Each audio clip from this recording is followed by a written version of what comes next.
La gloria, Señor, dale fuerte esas palmas al Rey de Reyes y Señor de Señores en esta hora. Gracias, Señor, por tu presencia.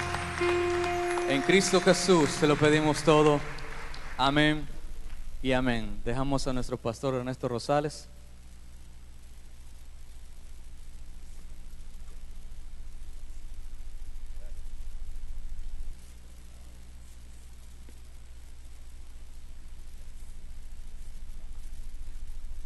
Gloria al Señor. Dios les bendiga, hermanos, hermanas. Muchas felicidades por este día de independencia. No hay independientes aquí. No. Estamos celebrando nuestra independencia patria del yugo de España, ¿verdad? Amén. Pero lo más importante es que seamos libres del yugo del pecado, del yugo de Satanás, amén, y de la influencia del mundo también, que quiere atraparnos y que nosotros hagamos lo que el maligno quiere que hagamos. Sean bienvenidos todos y vamos a compartir palabra de Dios esta mañana y vamos a invocar el nombre del Señor en oración. Incline su rostro ahí donde está. Padre,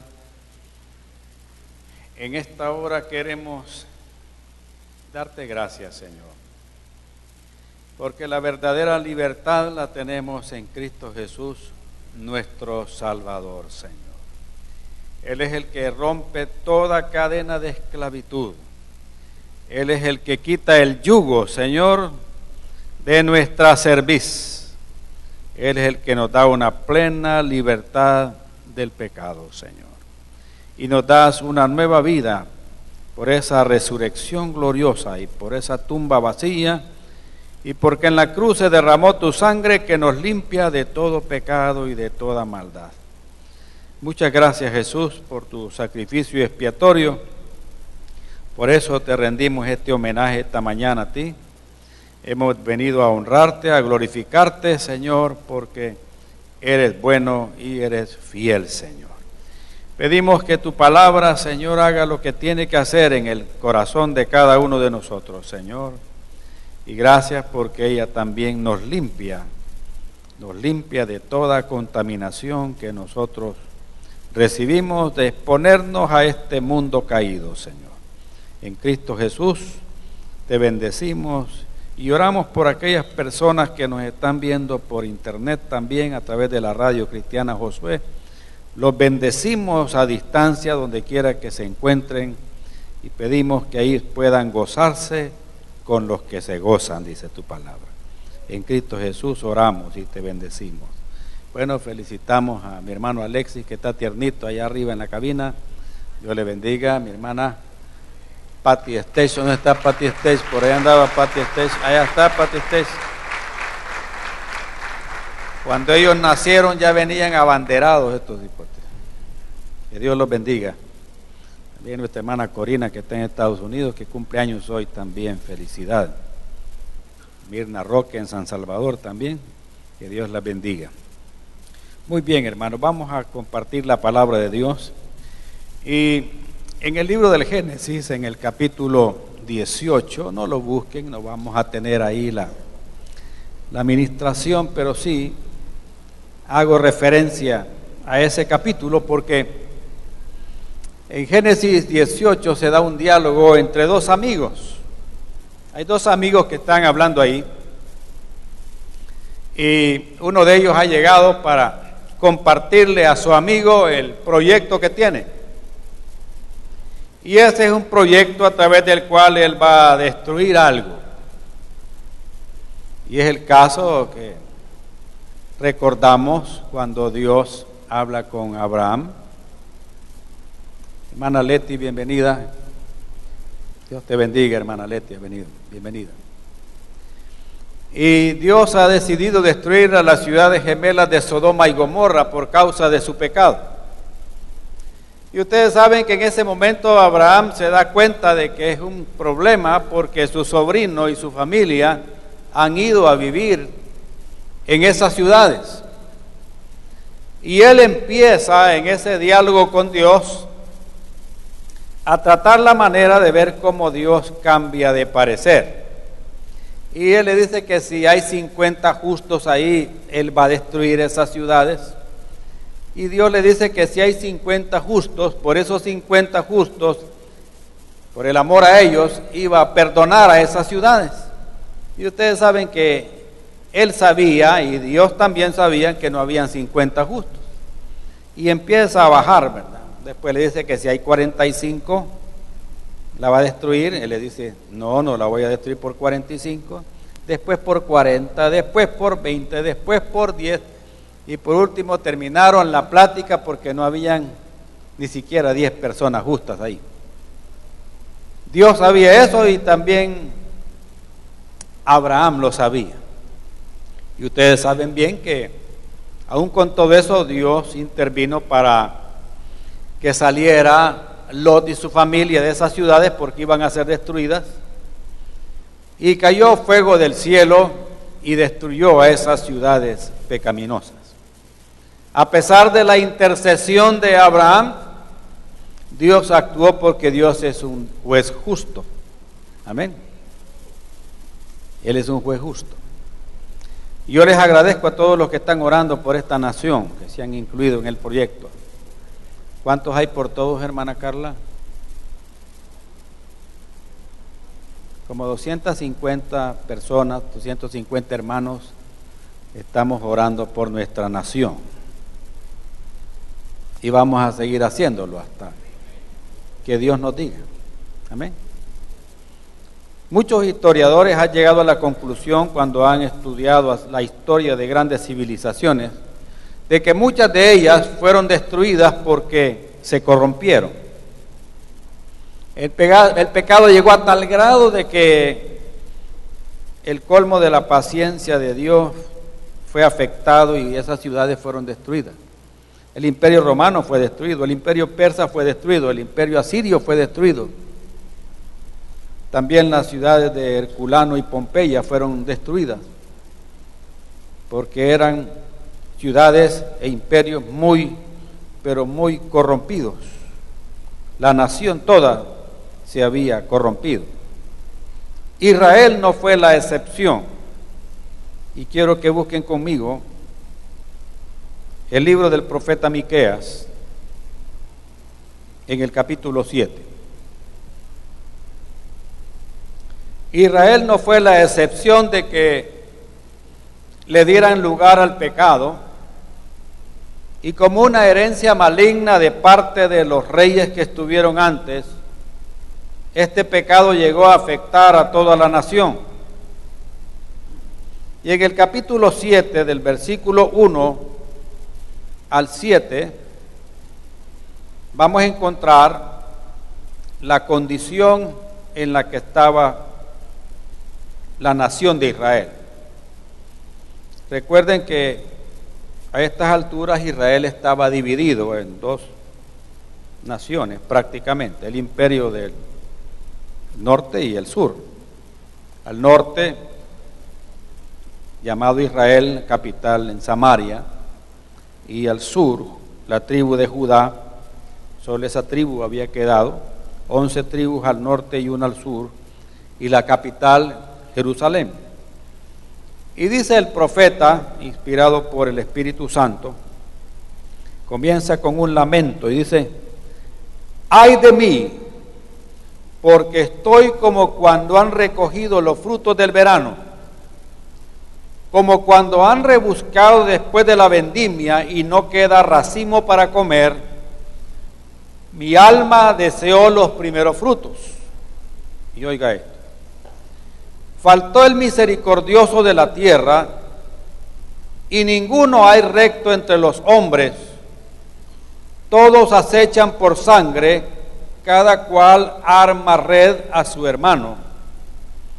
Para completar la maldad con sus manos, el príncipe demanda y el juez juzga por recompensa. Y el grande habla del antojo de su alma y lo confirman.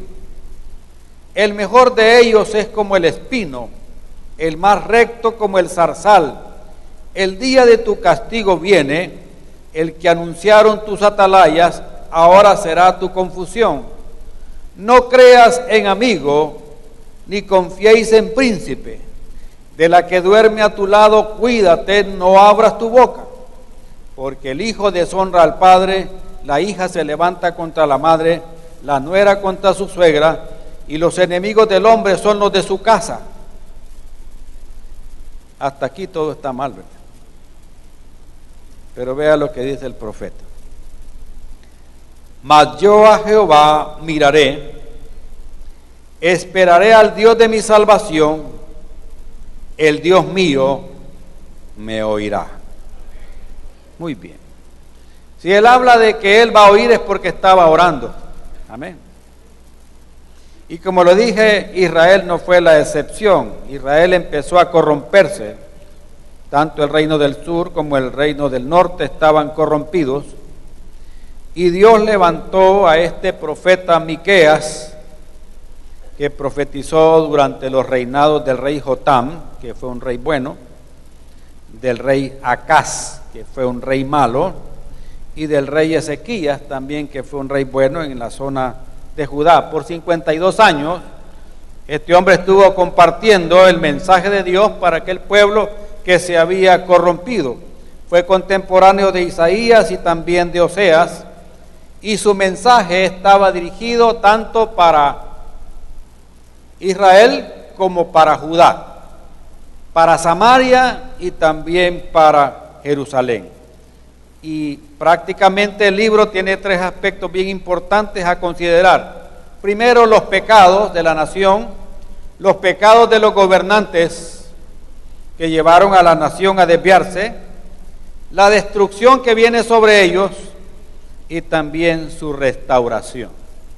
Así que vamos a estudiar los primeros aspectos hoy para que veamos, hermanos, que no solo basta que estemos intercediendo, sino que hay una demanda de Dios para todos nosotros en medio de la nación que se corrompe. Hay algo que Dios está pidiéndole a usted y Dios me está pidiendo a mí en este momento, que es crucial para la historia de nuestro país. Entonces veamos primeramente los pecados de la nación y las consecuencias que vinieron sobre ellos. Siempre en Miqueas, en el capítulo 1, versículos del 5 al 9 leemos. Miqueas 1, 5 al 9. Y dice: todo esto por la rebelión de Jacob y por los pecados de la casa de Israel. Dice en el versículo siguiente, ¿cuál es la rebelión de Jacob? Fíjese la pregunta aquí. ¿Cuál es la rebelión de Jacob? ¿No es Samaria? ¿Y cuáles son los lugares altos de Judá? ¿No es Jerusalén? Haré pues de Samaria montones de ruinas y tierra para plantar viñas, y derramaré sus piedras en el valle y descubriré sus cimientos. Y todas sus estatuas serán despedazadas y todos sus dones serán quemados en fuego, y asolaré todos sus ídolos, porque de dones de rameras los juntó y a dones de rameras volverán. Por esto lamentaré y aullaré y andaré despojado y desnudo, haré aullido como de chacales y lamento como de avestruces. Dice, porque su llaga es dolorosa y llegó hasta Judá, hasta la puerta de mi pueblo, hasta Jerusalén. ¿Qué encontramos ahí, hermanos? Claramente encontramos que tanto el reino del norte de Samaria y como el reino del sur se habían rebelado en contra de Dios. Dice, la rebelión de Jacob, ¿cuál es? ¿No es Samaria? ¿Qué había pasado con Samaria, hermano? En Primero de Reyes, capítulo 12, busque conmigo. Primero de Reyes, capítulo 12.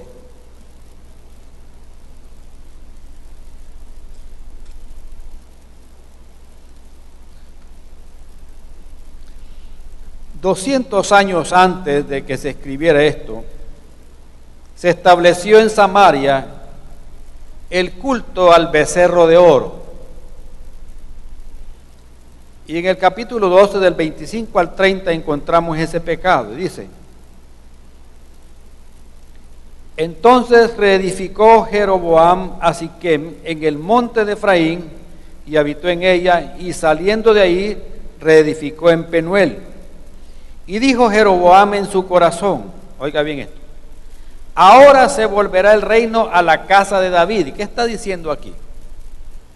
Momentos antes se habían dividido 11 tribus, se habían ido al norte y solo una quedó en el sur, la de Judá. Pero en Judá había quedado el templo en Jerusalén para adorar a Dios. Y una vez al año todos tenían que llegar al templo para adorarle y que todos los pecados de la nación fueran perdonados. Pero se habían peleado, se habían rebelado y se habían dividido. Y dijo Jeroboam: bueno, entonces para que estos no vayan allá, porque si estos se van para allá, se van a quedar allá. Mejor voy a hacer un culto aquí. Y levanta estos becerros de oro, levanta sacerdotes, a saber de dónde los sacó, no eran de la tribu de Leví, y empieza a hacer un culto, a formar su propia iglesia.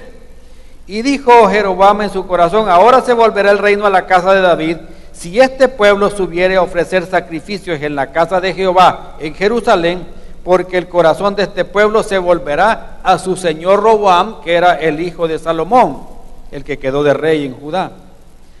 Y me matarán a mí, y se volverán a Roboam, rey de Judá. Y habiendo tenido consejo, hizo el rey 2 becerros de oro, y dijo al pueblo: bastante habéis subido a Jerusalén, he aquí tus dioses, oh Israel, los cuales te hicieron subir de la tierra de Egipto, y puso uno en Betel y el otro en Dan. Y esto fue causa de pecado, porque el pueblo iba a adorar delante de uno hasta Dan. En otras palabras, el pueblo se desvió y empezaron a adorar a lo que no es Dios. El culto a Baal fue añadido después, y otras prácticas idólatras de los cananeos, asirios y los sirios afectaron completamente a los samaritanos. Y ahora tal vez usted entiende por qué los judíos aborrecían a los samaritanos. En el tiempo de Jesucristo, cuando alguien quería viajar hacia el norte, ellos no entraban por Samaria porque consideraban a esa parte de Israel ya inmunda, corrompida, porque se había contaminado con los ídolos de las otras naciones.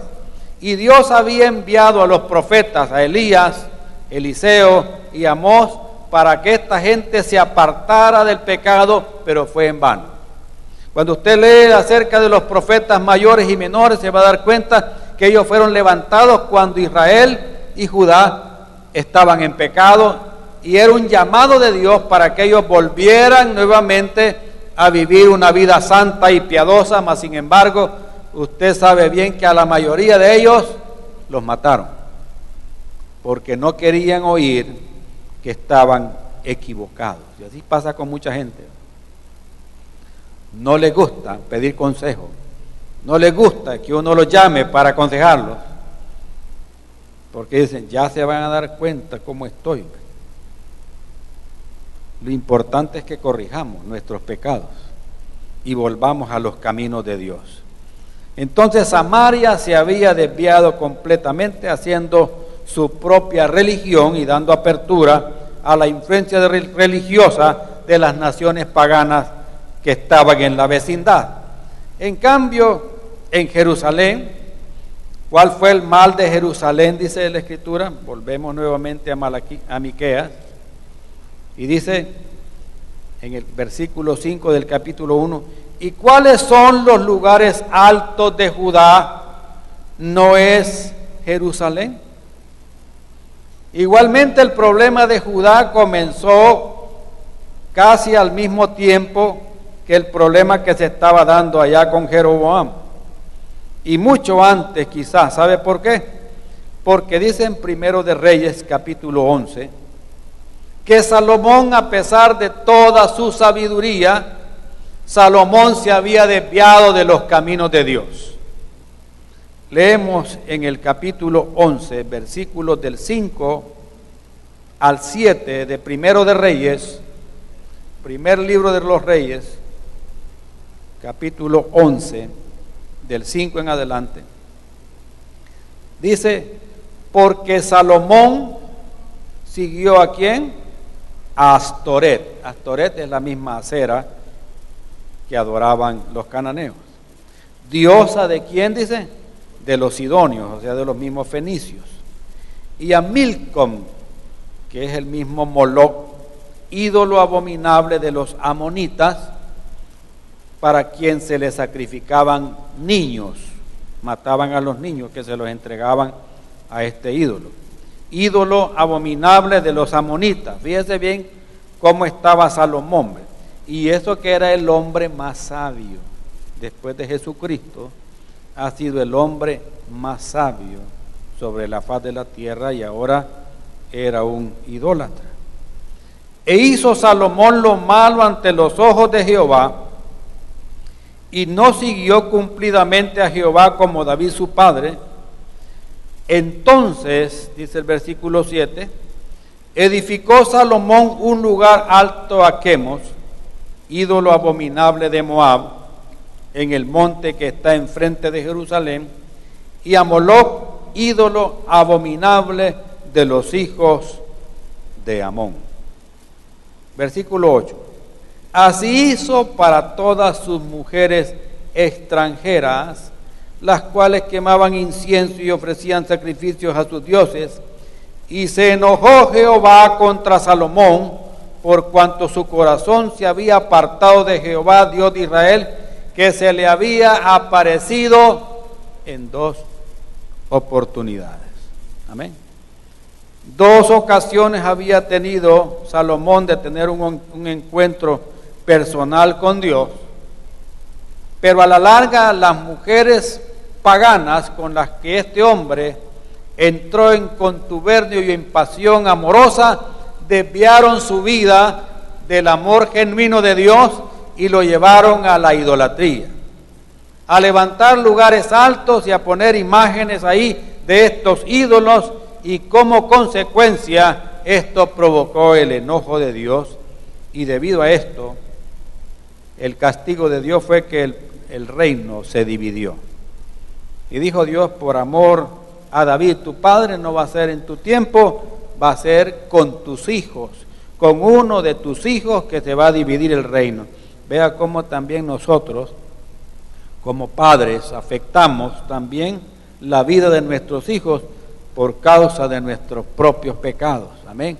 No es que ellos van a cargar los pecados de nosotros, pero las consecuencias de nuestros pecados, nuestros hijos las van a sufrir también. Y el liderazgo también trae maldición a todos aquellos que están bajo la responsabilidad de los líderes de ese tiempo. Y en este caso llegó esta maldición, y como consecuencia vean lo que pasó. Volvemos a Miqueas. Busque Miqueas capítulo 2. Y aquí encontramos lo que pasó. ¿Cómo afectaron estos pecados? Versículos del 1 al 4. Ay de los que en sus camas piensan iniquidad y maquinan el mal. Cuando llega la mañana lo ejecutan, porque tienen en su mano ¿el qué? El poder para hacerlo. O sea que como había cierto liderazgo, cierta influencia, ellos maquinaban todas sus maldades en la noche y al siguiente día las iban a hacer. Dicen, codician las heredades y las roban, y casas y las toman. Oprimen al hombre y a su casa, al hombre y a su heredad. Por tanto, así ha dicho Jehová, he aquí yo pienso contra esta familia un mal del cual no sacaréis vuestros cuellos, ni andaréis erguidos, porque el tiempo será malo. En aquel tiempo levantarán sobre vosotros refrán, y se hará endecha de lamentación, diciendo, del todo fuimos destruidos. Él ha cambiado la porción de mi pueblo, cómo nos quitó nuestros campos y los dio y se los repartió a otros. Aquí está, hermanos, la consecuencia del pecado del liderazgo. No había misericordia en el trato con las personas más necesitadas. Al contrario, mejor les quitaban las cosas. Les despojaban de todo lo que ellos tenían, ropas, ganado, propiedades, se las quitaban. Les quitaban sus casas luchando contra las mujeres que son las reinas del hogar y las sacaban a ellas con todos y sus hijos. Y era un país lleno de crueldad, violento y con mucha desconfianza debido a la corrupción que había ahí. Esto encaja perfectamente en la porción que leímos al principio en el capítulo 7, versículo 1. El lamento de este hombre, que es como cuando uno llega y va con hambre y es hora de la cena y llegó y no hay nada de comer. Llega, dice ahí, como en el verano buscando el fruto y el palo de mango ya no tiene ni uno. Como hablábamos hoy con mi hermano Alfredo, el palo de guayaba ya no le veíamos nada hoy, ¿verdad? No hay fruto. Y viene el lamento y viene la queja. Así estaba Israel, no había fruto ahí. Faltó el misericordioso de la tierra, dice el versículo 2, no había misericordia. No había gente recta, no había gente íntegra. Todos estaban dispuestos a matar a cualquiera y echar en la red a su hermano.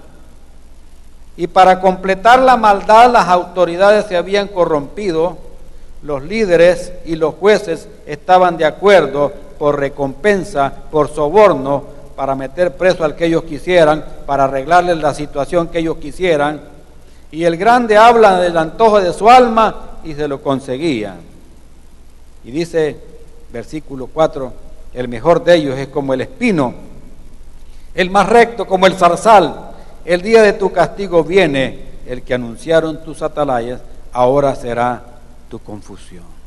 Tanta desconfianza había en esa época, hermanos, que ya no podía confiar la gente ni siquiera en sus propios parientes, porque cualquier pariente podría hacerle algo a su pariente más cercano, incluso la que dormía a su lado. Amén. O sea que la misma mujercita podía darle matacán al esposo para quitarle todas sus posesiones. Así que cuidado, haga el testamento antes de tiempo. Así estaba en ese tiempo la corrupción reinante. Todo por los pecados de la nación y las consecuencias que venían. Y como les dije, todo es como un efecto dominó. Veamos ahora los pecados de sus gobernantes. Los gobernantes habían fallado. En el capítulo 3,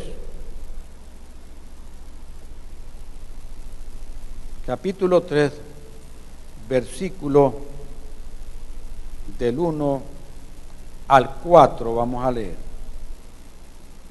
Dije, oíd ahora, príncipes de Jacob y jefes de la casa de Israel. Está hablando al liderazgo, a los jefes, a los gobernantes. Y dice una pregunta: ¿no concierne a vosotros saber lo que es justo? ¿No es de suponer que la persona que Dios pone en autoridad tiene que saber lo que es correcto? No les oigo. Se supone que sí, ¿verdad? Porque Dios no va a poner a un dundo, pues, a un atrasado mental de jefe, ¿verdad que no? Se supone que va a poner a una persona que va a ser capaz de dar, ¿qué? Dirección, de dar visión, de animar para lograr los objetivos que se deben lograr. Y por eso aquí el profeta está extrañado y les pregunta, bueno, ¿y qué no son ustedes los que tienen que saber para dónde vamos, pues? Se supone que las autoridades de nuestro país deben de saber para dónde va la nación, ¿verdad? ¿No les parece? Si vamos por un abismo, tienen que avisar, hey, miren, hay un barranco ahí adelante. El que quiera bajar, de que se baje. O como los que van en los buses, ¿verdad? Y cuando ya ven bajada y desconectados, se me fueron los frenos, gente.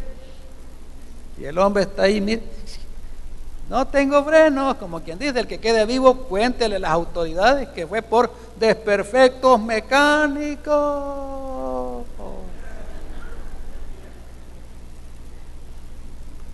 Pero imagínese que no diga nada. Es que iba borracho el hombre, es que iba endrogado el hombre. Se supone que el que tiene el mando debe de saber para dónde vamos. Amén. Y esa es la pregunta del profeta. ¿No concierne a vosotros saber lo que es justo, lo que es correcto? Ve el versículo 2.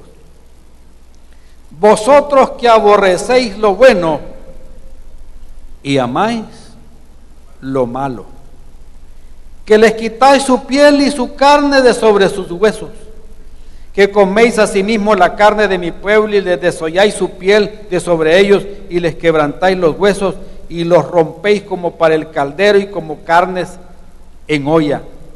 Entonces clamaréis a Jehová y no os responderá. Antes esconderá de vosotros su rostro en aquel tiempo, por cuanto hiciste malvadas obras. ¿Cuáles fueron los pecados de los gobernantes? No sabían establecer la justicia. ¿Oyeron eso? No sabían establecer la justicia. Comentaban hace poco, ¿verdad? No se dieron cuenta. Y metieron preso a un hombre 5 años por robarse una vaca.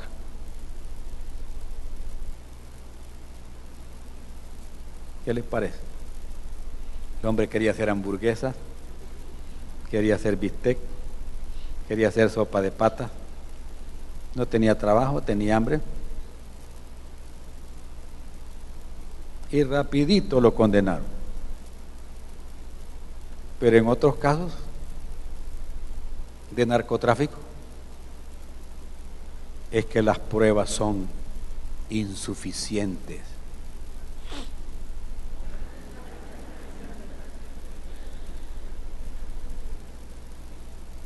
Y los dejan libres. No saben lo que es correcto. Odiaban lo bueno y amaban, ¿qué?, lo malo. Y así estamos hoy. Hay de aquellos que a lo bueno le llaman malo y a lo malo le llaman bueno. ¿Cómo está todo esto? Veía en las noticias, unas noticias que salen en un canal cristiano. Y eso tiene que ver con los líderes religiosos también. Donde un pastor aprobaba y estaba dispuesto a casar hombres con hombres. ¿Qué le parece? ¿Saben qué es ese? Un falso profeta. Y van de la mano, ¿verdad? Porque ustedes saben que la religión va de la mano con el Estado, ¿verdad? ¿Se han fijado? Se unen los dos para lograr sus propósitos. Por eso la iglesia cristiana no tiene nada que ver con el Estado, hermano. Su gobierno viene de Dios, no de los hombres. Que tenemos que someternos, sí, ¿verdad? Porque Dios nos manda eso. Pero nos vamos a someter en lo que esté de acuerdo a la palabra, en lo que no esté de acuerdo a esto no nos vamos a someter. Porque antes vamos a obedecerle a Dios que a los hombres. Amén. Y aunque paguemos las consecuencias. Ahí nos dijeron amén, ¿verdad?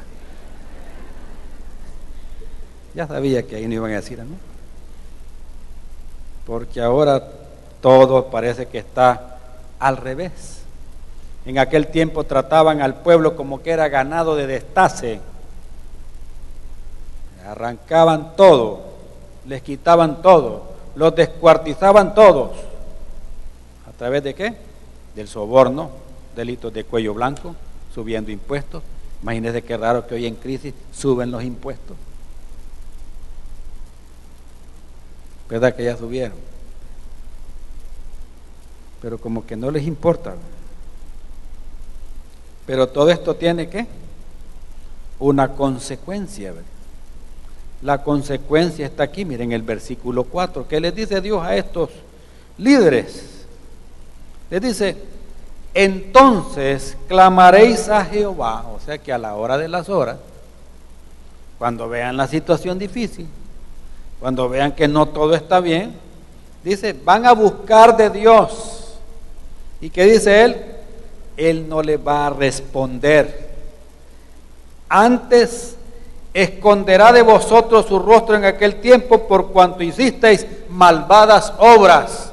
Y no es tanto por eso, ¿saben por qué? Porque muchas veces no se quieren arrepentir, solo quieren que les arreglen las cosas. ¿Se acuerdan del faraón? Así es el faraón, ¿verdad? Llamen a Moisés, mira, llévate este mosquero que hay aquí, pues. Sí, déjanos ir, sí, pero primero llévate de mosquero, que ya no lo aguantamos. Así van las moscas, no, ya no se van. Ya le habían arreglado el problema. ¿Sí? Que no, aquí digan, vayan a seguir haciendo adobe. Síganme, le falta la punta a la pirámide, vayan a terminármela. Y no los dejaba ir. Su corazón endurecido y las plagas cayendo, los juicios de Dios cayendo, y el hombre no quería arrepentirse. Y así dice, no lo voy a escuchar. La crueldad, el desenfrenado aspecto e inhumano trato a la gente de la clase gobernante trae como consecuencia el hecho que Dios no le oiga a esta gente por sus malvadas obras. Y cuando lo busquen, no lo van a hallar, dice el Señor. Y ahora veamos los pecados también de los que van a la par de ellos, de los religiosos. ¿Qué dice después? Versículo 5. Capítulo 3, versículo 5. Así ha dicho Jehová acerca de los profetas que hacen errar a mi pueblo y claman paz cuando tienen algo que comer. Subraye eso, mire. Cuando tienen que comer. Y al que no les da de comer, proclaman guerra contra él. Por tanto, de la profecía se os hará noche, y oscuridad del adivinar, y sobre los profetas se pondrá el sol, y el día se entenebrecerá sobre ellos. Y serán avergonzados los profetas, y se confundirán los adivinos, y ellos todos cerrarán sus labios, porque no hay respuesta de ¿quién? Respuesta de Dios. Se levantaron en aquel tiempo falsos profetas, y en todo tiempo se han venido levantando falsos profetas que son corrompidos. Van detrás de ¿qué? Mire, de los bienes materiales. ¿Qué quieren ellos? Su dinero. ¿Qué quieren ellos? Su alma también, engañándolo con el error, confundiéndolo, trayéndole mentira, diciéndole que Dios ha hablado cuando Dios no ha dicho nada, o diciéndole a usted lo que usted quiere oír. Eso es lo que pasa con esta gente. Si a usted le gusta que le digan que es bonita, ay, usted es la más linda, el profeta va a estar bien. Tome, le voy a dar esta ofrendita, le va a decir. Ahora no está bonito, hoy está chula, le va a decir, como los frijoles. Y por el pago, esta gente decía lo que la gente quería oír. Esta gente van a hacer lo que usted quiera, con tal que usted, mire qué, le suelten los billetes. Y ellos van a decir lo que usted quiera que ellos digan. Y así hay mucha gente que Dios no los ha llamado, pero que están trabajando en esto porque quieren el dinero. Y se les olvida que cuando nos vayamos de aquí no vamos a llevar nada. Y como consecuencia de su pecado no va a haber palabra de Dios en la boca de ellos, dice. Van a ser avergonzados, van a ser confundidos porque Dios nunca habló a través de ellos. Y cuando le digan algo, dizque de parte de Dios, hermano, sepa que si es de Dios va a cumplirse. Y si no es de Dios, no se va a cumplir. Y segundo, el Espíritu Santo que está en usted va a dar testimonio que eso viene de Dios. Y si no viene de Dios, viene de la panza de ese hombre muerto de hambre. ¿Oyeron? Tengan cuidado con lo que ven y con lo que oyen. Ahora bien, así estaba la nación, corrompida por todos lados. Y en medio de eso, hay una demanda de Dios para su pueblo. ¿Cuál es la demanda de Dios? Miqueas capítulo 6.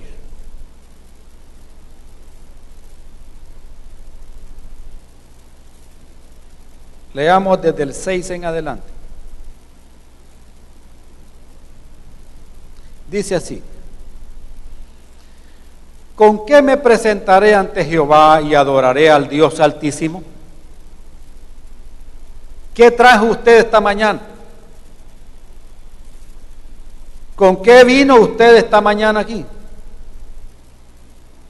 Si lo aplicamos a este momento actual, ¿cómo vino usted?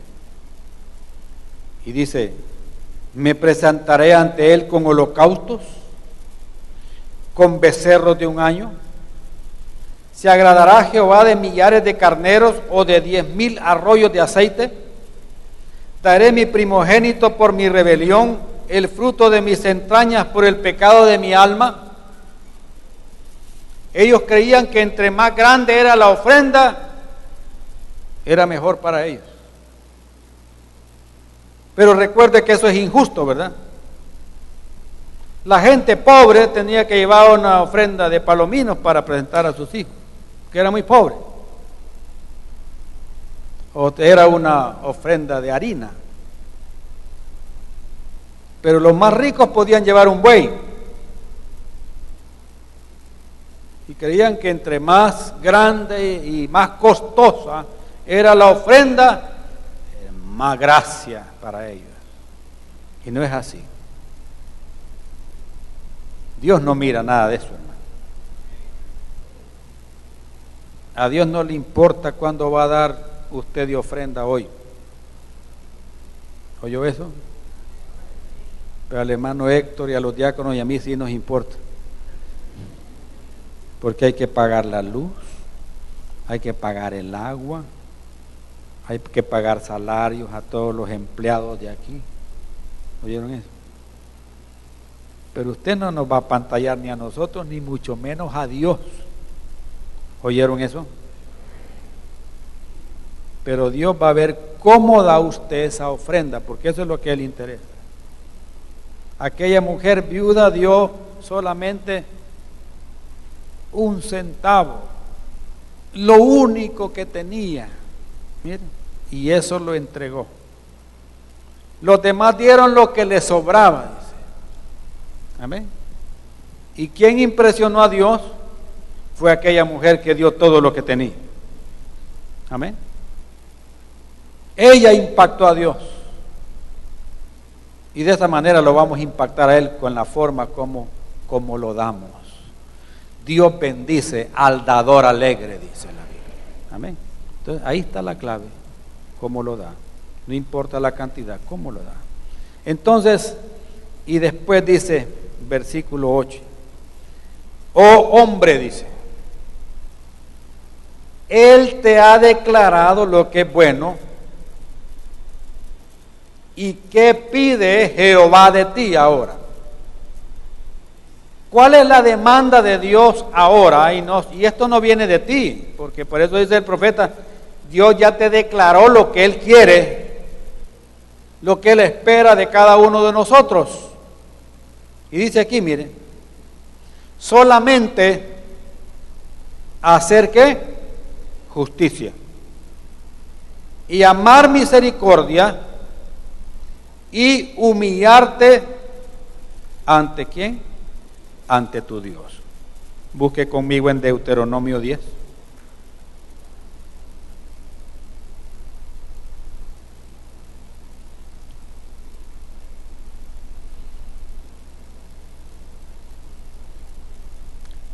Deuteronomio capítulo 10.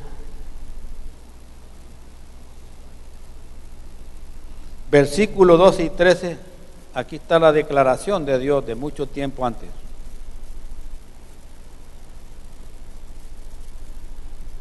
Dice así, Deuteronomio 10, versículo 12 al 13.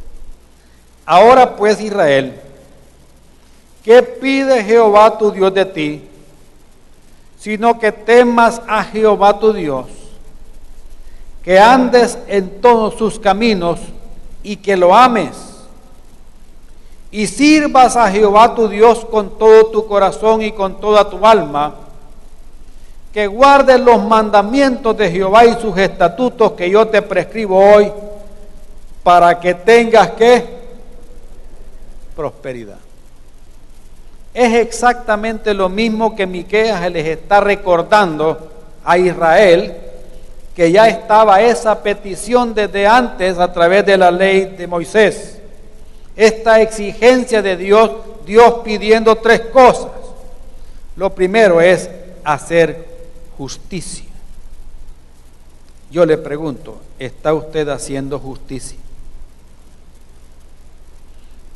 Ayer en la reunión con los hombres, nuestro hermano Nefer nos hablaba de que somos luz, pero a veces como que somos una luz negra.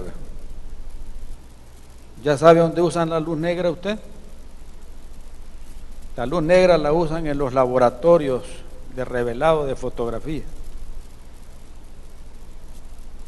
Ahí usan la luz negra. También en las discotecas,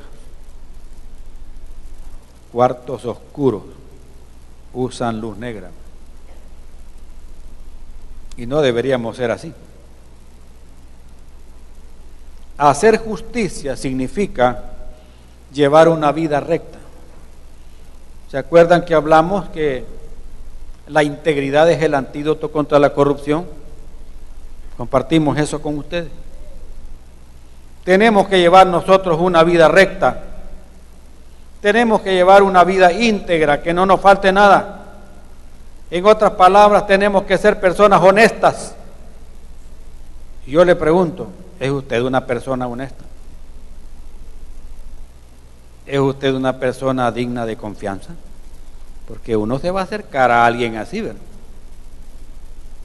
Pedir un consejo, platicar, hacer amistad, una amistad sincera.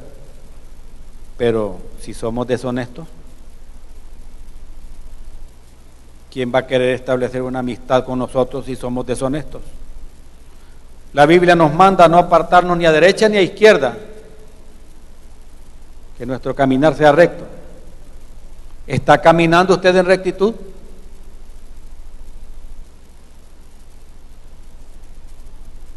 Creo que tenemos problemas de sonido.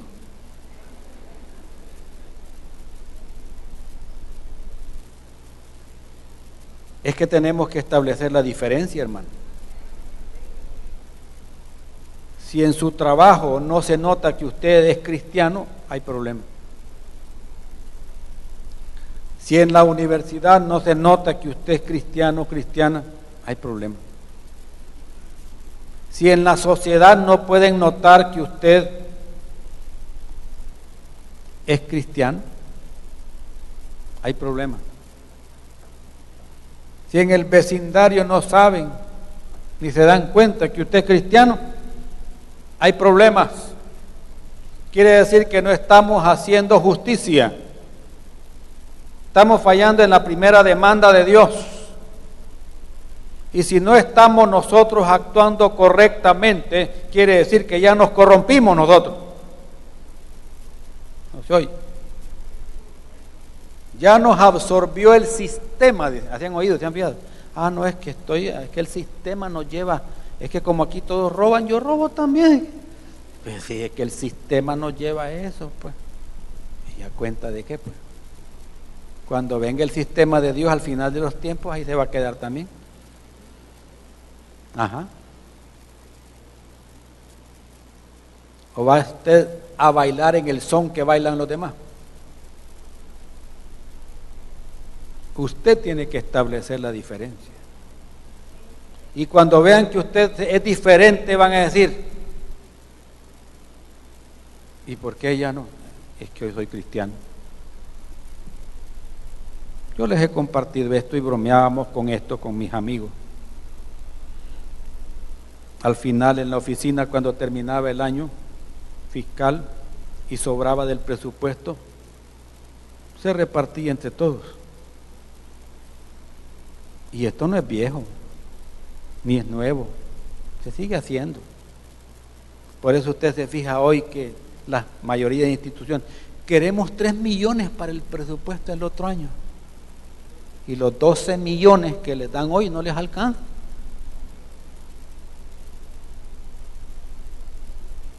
¿Por qué? Pues hoy ven en qué gastan ese pisto para el otro año decir, miren, no nos alcanzó, miren. Antes llevaban agua de la casa, hoy no, hoy les tienen que comprar los fardos ahí porque hay que gastar ese pisto. Para el otro año pedir más, y piden más, y el pueblo, más impuestos. ¿Verdad que sí? Sí, es que nosotros no somos dundos. Miren, nos fijamos. Y yo me acuerdo que bromeábamos, y esa vez, primera vez que participé de eso, nos dieron 3.33, 3 pesos con 3 centavos. Y bromeábamos todos con los compañeros. Hay otro compañero que ahora es pastor también. Y le decían, mira, 3.33, le dije, a de reírse. Al siguiente año, ¿saben qué dije yo ya cristiano? No voy a participar de eso. Y me llamaron, vaya, vení, mira, aquí está tu parte. Lo siento, pero eso no es mío. Una vez les dije, eso no es mío. Y hasta ahí se acabó y no me volvieron a llamar. ¿Sabe que tenemos que poner nosotros las reglas del juego? Si usted se mete a la pudrición, va a terminar podrido también. ¿Sí o no? Pero usted decide que va a establecer la diferencia en usted y todos los demás están en lo mismo. Usted tiene que hacer justicia. Y así los demás no quieren hacer nada y los jefes tampoco, ese es problema de ellos. Pero siempre se habla de eso, es que el sistema siempre. Pero nosotros no vamos a ir conforme a las corrientes del príncipe de este mundo, dice, porque esto está corrompido. Y después, ¿qué nos pide también? Nos pide misericordia. Misericordia. ¿Hacer qué? Misericordia. ¿Es usted misericordioso?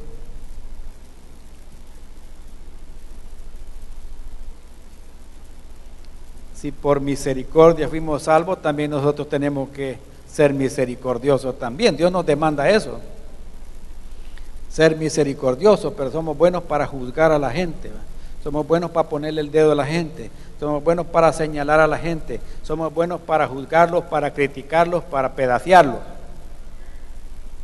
Gracias por ese amén, Julio. Pero cuando nos ponen el filo de la navaja a nosotros, ahí estamos llorando. Y esta misericordia tiene que ver en el griego, fíjense que esta palabra, en el hebreo, perdón, esta palabra misericordia se escribe hesed, que significa un amor constante. ¿Oyeron eso? Amor constante. En otras palabras, el cumplimiento del mandamiento de Dios. Dios resume toda la ley en 2 mandamientos. Uno, en que lo amemos a Él, amén, con toda nuestra mente, con todo nuestro corazón, con todas nuestras fuerzas, amén, y a nuestro prójimo como a nosotros mismos. Entonces Dios quiere que seamos misericordiosos, significa que su amor por Él y por nuestro prójimo sea constante. ¿Oyeron eso? No que usted le va a decir, te amo, Señor, porque hoy me pagaron, qué lindo eres. Y a los 5 días ya no tiene nada en la cartera, tiene hambre, los hijos pidiéndole, Señor, ¿y qué pasa? No, Señor, te amo porque no tengo nada. ¿Podrá decirle eso? Dios quiere un amor constante. Dios quiere que las situaciones que estamos viviendo no afecten esa relación de amor entre Él y nosotros. ¿Por qué? Porque Él es nuestro Padre y nosotros somos sus hijos. Igual en la relación familiar, nuestros hijos van a estar con nosotros, no importa cuál sea la circunstancia que tengamos. Si el papá tiene trabajo hoy, ahí van a estar sus hijos. Y si no tiene mañana, ahí van a estar sus hijos también. Y va a haber un amor que es constante, porque es el Padre y el Hijo. Y lo mismo quiere Dios que seamos con Él. Que seamos misericordiosos significa que nuestro amor sea constante, permanente con Dios y también con nuestro prójimo. Que usted esté dispuesto a ayudarle a su prójimo en cualquier momento. Y por último, ¿qué nos pide Él? Humillarnos ante nuestro Dios. Esta palabra implica que usted sea fiel. ¿Oyeron eso? Que usted sea fiel para con Dios. Que usted no se rebele ante Dios, sino que usted sea fiel a lo que Dios le está pidiendo que haga. En otras palabras, que mi obediencia hacia Dios sea absoluta. Que no sea dependiendo de lo que a mí me parece o lo que no me parece. A mí me gusta este versículo, me encanta, lo agarro para mí, lo voy a subrayar. Pero también, y el que no me gusta, no, este lo voy a borrar. ¿Y a cuenta de qué, pues? Si usted lo borra de ahí, dice la Escritura que su nombre va a ser borrado del libro de la vida. Porque le está quitando a lo que ya está escrito aquí. Y debemos obedecerle a Dios lo que está aquí, nos guste o no nos guste. Porque a la larga el beneficio, hermano, va a ser para nosotros. Amén. Israel desobedeció, Salomón desobedeció, Jeroboam desobedeció, y ahí vinieron los problemas que marcaron a todo Israel por generaciones, hasta que Dios decide restaurarlos. También el humillarse ante Dios significa que usted y yo seamos mansos y humildes de corazón. Amén. Esto, hermanos, es para evitar, oiga bien, es para evitar que usted se llene de soberbia, que el orgullo lo sople como un sapo. Dios quiere que usted sea humilde, que puede estar dispuesto, miren, a doblar su cerviz delante de Dios y buscar su presencia con todo respeto y con toda humildad. Eso es lo que Dios quiere. Entonces, si nosotros hacemos esto, no solo en la iglesia, sino que esto viene a ser una forma de vida de todos nosotros como cristianos, viene a ser la columna vertebral de toda su vida, usted va a ser diferente, hermano. ¿Oyeron eso? Usted va a ser diferente. De lo contrario, fíjese bien, de lo contrario, usted va a ser muy parecido a los fariseos de aquel tiempo. ¿Se acuerdan de los fariseos del tiempo de Jesús? Vamos a Mateo 23.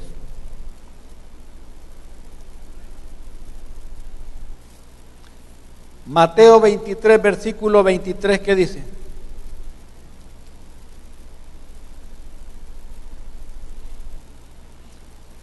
Otro lamento, como que solo nos ha tocado lamentarnos. Ay de vosotros, escribas y fariseos hipócritas,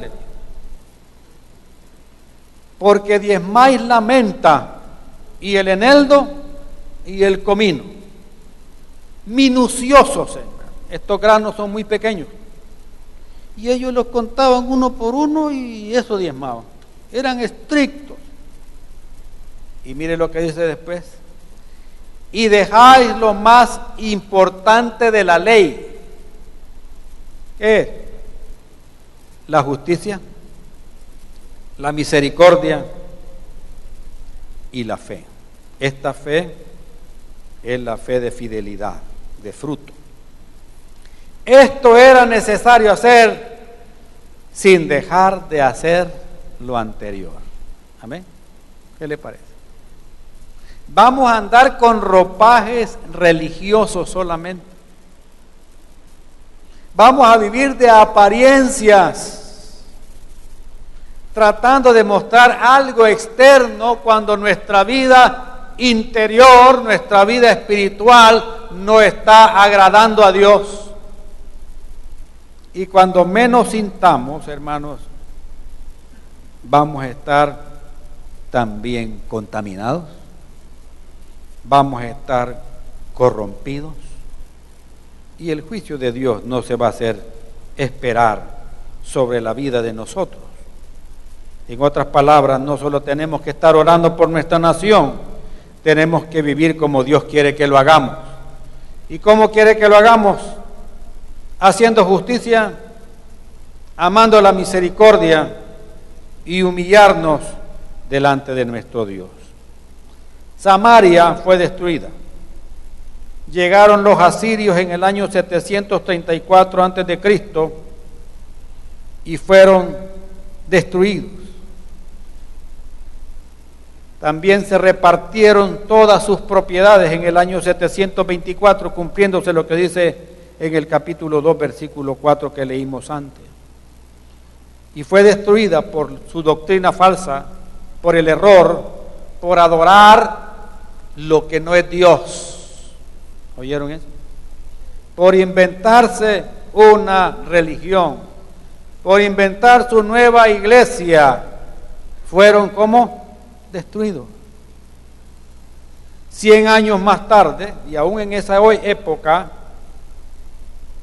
época que Asiria destruyó a Samaria, los asirios llegaron hasta las puertas de Jerusalén.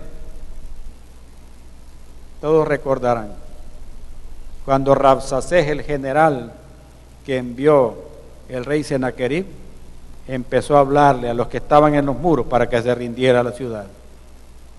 Mas sin embargo, por el ayuno, la oración y el clamor, esa gente se fue de regreso hacia su país. Y 100 años después viene el imperio babilónico con Nabucodonosor y Nabuzaradán, que era el jefe de los militares, a destruir Jerusalén. Y esa destrucción se completó en el año 70 después de Cristo, cuando Tito Flavio fue a destruir completamente la ciudad. Hasta araron en la ciudad y desaparecieron todo lo que estaba ahí. ¿Por causa de qué? De que el pueblo no quiso volverse a Dios. Se corrompió completamente y desobedecieron lo que Dios estaba pidiendo. Mas sin embargo, la Escritura en esta porción no solamente habla de pecado, no solamente habla de juicio, sino que habla de restauración. Porque Dios restaura, hermano. Amén. Todo el capítulo 4 nos habla de restauración. Y el capítulo 5 hay un versículo muy precioso, del versículo 2, que nos habla de que el comienzo de la restauración de Israel y la de nosotros también comienza con la persona de nuestro Señor Jesucristo. Versículo 2, pero tú, Belén Efrata, pequeña para estar entre las familias de Judá, de ti me saldrá el que será Señor en Israel, y sus salidas son desde el principio, desde los días de la eternidad. Este es un versículo mesiánico que está hablando de nuestro Señor Jesucristo. Y al final de los tiempos usted sabe que Israel va a ser restaurado. Dice en el capítulo 7, versículo 18, para terminar, que Dios como tú, que perdona la maldad y olvida el pecado del remanente de su heredad, no retuvo para siempre su enojo, porque se deleita en misericordia. Él volverá a tener misericordia de nosotros, sepultará nuestras iniquidades y echará en lo profundo del mar todos nuestros pecados. Cumplirás la verdad a Jacob y a Abraham la misericordia que juraste a nuestros padres desde tiempos antiguos. Dios es capaz de restaurar. Dios quiere bendecir nuestra nación. Pero ¿qué es lo que tenemos que hacer? Uno, clamar a Dios en oración.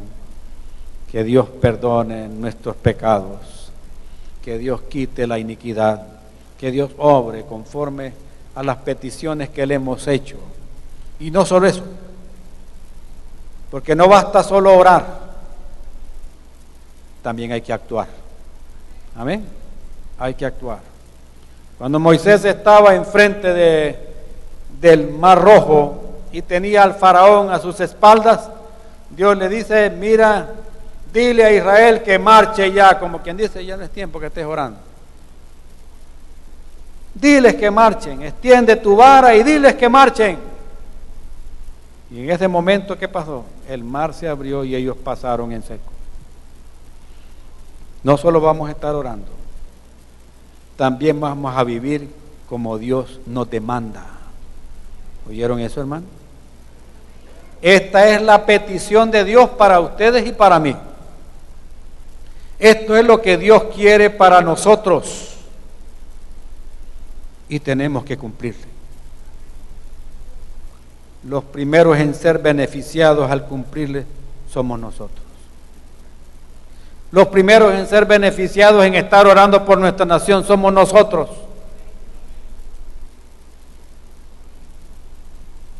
Estamos siendo disciplinados, ¿verdad? Nos comprometimos a orar una hora determinada.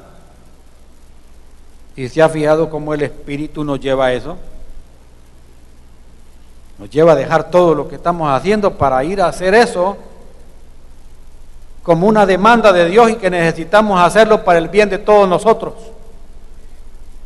Y ahí estamos orando, y estamos clamando a Dios, y Dios está obrando. Pero también tenemos que hacer la diferencia nosotros con nuestra forma de vida aquí. ¿Cómo vivimos aquí? De nada sirve que usted se ponga camisetas que digan mensajes y cosas, porque tal vez solo la camiseta es cristiana. ¿De qué sirve eso? O que forre de calcamonías el carro de atrás, Cristo viene, arrepiéntase, que ya. Y usted adentro un gran musicón de la Sonora Matancera.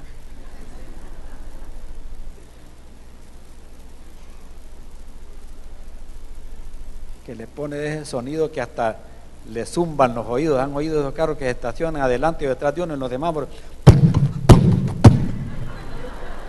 Y usted dice, se me arruinó el carro. No,